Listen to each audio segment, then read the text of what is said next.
old as I am, but I suspect a couple of you are. Mark, it's good to see you. I thank you for the work you did at HFHA, and I appreciate you being here today. I had the opportunity to really start getting my understanding of what you need to do to build affordable housing back in my time in the State House, and we made some progress. The progress we made there was always balanced between tax incentives, but also a very healthy focus on impediments to affordable housing. First among them are regulations. I remember vividly a town in my legislative district spent 45 minutes of an hour-long meeting talking about affordable housing, and then they shifted to agenda item 2.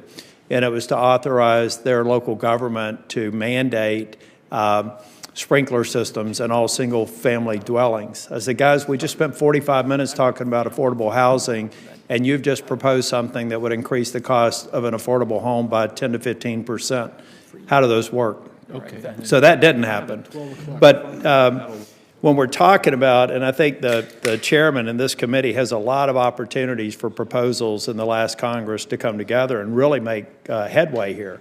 But I, for one, think if we want a good, strong, bipartisan, bicameral outcome, we have to get to the point that there are regulations that are either outdated or need to be modernized. To what extent, and Mr. Watson, I want you to opine on this, anyone can, to what extent do we think, Dr. Calabria, we need to have that balanced approach for anything we do here? If we just do tax incentives, are we really doing something that's going to provide a sustainable long-term opportunity for people in the affordable housing space?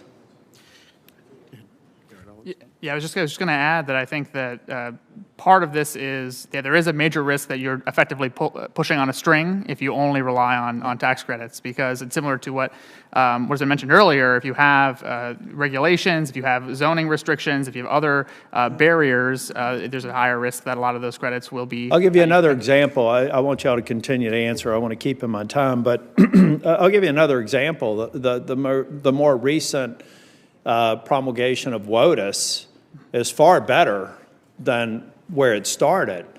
But I talked to bipartisan groups of county commissioners, most recently over the last month, who say that's going to be a real problem for development. And if you think about the development of certain properties, it may even be disproportionately so for ones that would make projects work. But that's why, so I think I hear agreement here. If we want something that we're not coming back every Congress and having the same discussion, we need to come up with a more rational, sustainable framework. And I think in that requires a look at regulations, not to get rid of them. You want them to be safe. You want them to be environmentally sound. But I think there's a lot of work we can do there.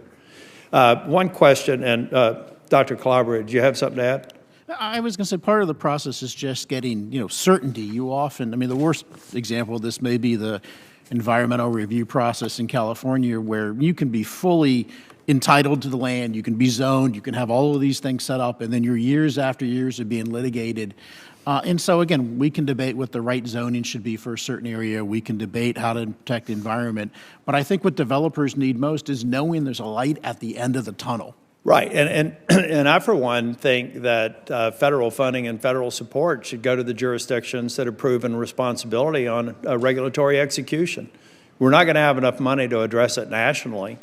So if certain states and local jurisdictions want to overregulate and make the barriers to affordable housing high, then until we have all the money that we need for everybody who requests it, we should put a priority on jurisdictions that are getting it right, managing all the right outcomes for safety, health, but getting it right. And I already see with the CHIPS Act, I voted for the CHIPS Act, $52 billion. Now we've got guidance put out by the Department of Labor that's going to discount that $52 billion by a double-digit percentage because of structural costs.